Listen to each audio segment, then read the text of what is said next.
Was it a Lawson problem or was it a Red Bull problem? It's been confirmed that Liam Lawson will be swapping seats with Yuki Tsunoda for the Japanese Grand Prix. This is nothing less than a catastrophic failure of Red Bull. In this article, we look at Red Bull's mismanagement of its drivers. We look at the car that they're using this season and what we can expect from Yuki in the Japanese Grand Prix. First of all, the mismanagement of its drivers and them not protecting their investment. I'll give a quick example. There was a running joke at Chelsea among the new players that the club gave them zero help when they arrived at the club, regardless of where they were coming from and regardless of how good their English was. They didn't give them any help finding a house, no help finding a hotel, no help with hairdressers, garages, restaurants, how to pay electricity bills, nothing. And to be fair, not only Chelsea, Real Madrid was the same according to Anelka. And the point I'm trying to make here is that if you're investing £60,000 a year for a British guy or girl, then okay, maybe you can understand the zero support. But if you're coming from Italy with limited English and you're costing your company 60 grand a week, then it seems a bit reckless not to make them feel at home to get the most out of them. So where am I going with this? Liam Lawson has been nowhere, times-wise it seems, and Red Bull have absolutely no idea why they're so clueless. They've gone for the nuclear option and they've actually swapped drivers after 2 races, which is a complete joke. If they don't understand what they've done wrong, I'd say they're doomed to repeat it with Tsunoda. Clearly, Lawson is not a driver who should be running at the back, and clearly the car can't be that bad. So if it's not the car and it's not the driver, there's only one thing left, and that's the team that is around Lawson at Red Bull. Something has gone horribly wrong there, personality-wise, conflict-wise, compatibility-wise, psychologically wise. Something is broken there in the second seat.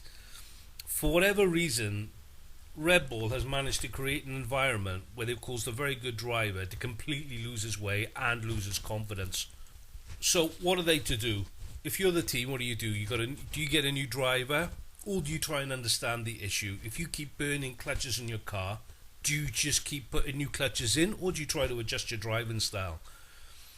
I think at some point you have to admit you're a bad driver, but you can only fix a problem when you admit you have one. And if Red Bull are not admitting they've got a serious problem with regards to looking after drivers, it's hard to imagine them even fixing it. And this is not the first time it's happened.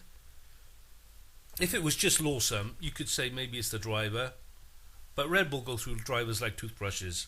And at what point do they have to say we have to change the way we're doing? The way we're working with these second drivers, the environment that we're creating, the dialogue that we're having, the stuff off the track perhaps. How do they get to tracks? What happens when they're not at the circuit? I mean, they have to look at the whole environment that they're creating for their second driver and find out what is it that they keep destroying. This is assuming that it is the car. I mean, I think probably it is the car. I mean, you can't be going through so many drivers and they're all useless compared to Verstappen. But let's give them the benefit of the doubt. Is it the car?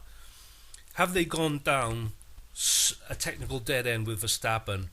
Is there no way out of it apart from rebuilding the car? Has the development of the car been so focused on Verstappen and what makes him faster that they painted themselves into a corner development-wise? What we're doing for Verstappen is not the right thing for the team. Is it possible that Verstappen has a flaw in his driving style? They've done such a good job of overcoming an idiosyncrasy that Verstappen has in his driving style that they've made massive compromises over the design of the car of the whole. Yes, this is pure speculation from me, someone with no contact with the team, but how can the same bad things keep happening to Red Bull with their second drivers over and over and over again? And it's not only that the same things keep happening with the second driver, i.e. them not being able to keep up with Verstappen, but the problem seems to be getting bigger and bigger and bigger. The second driver seems to be getting further and further away from Verstappen. Now, I don't believe the drivers that they're bringing in are worse than the last one. It's a definition of insanity. me, as a layman, I'd say it seems like Red Bull have gone down the wrong path, and as the results have started to falter, be it with Verstappen or the second driver, they're starting to double down on the same strategy of optimising it for Verstappen. And this is the strategy that's got them in the place where they are today. They've got a difficult car, a car that maybe no one else can drive, and eventually I think Verstappen's not going to be able to drive it either.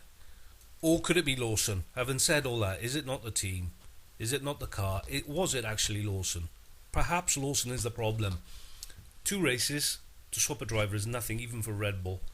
Is it possible that Lawson's attitude in the pits, at the race weekends, during testing, he's just pissed everybody off? It's just, he's just aggravated himself, he's aggravated them. He wants to do it one way and they're not having any of it. He's lost his confidence because he feels that no one's listening to him.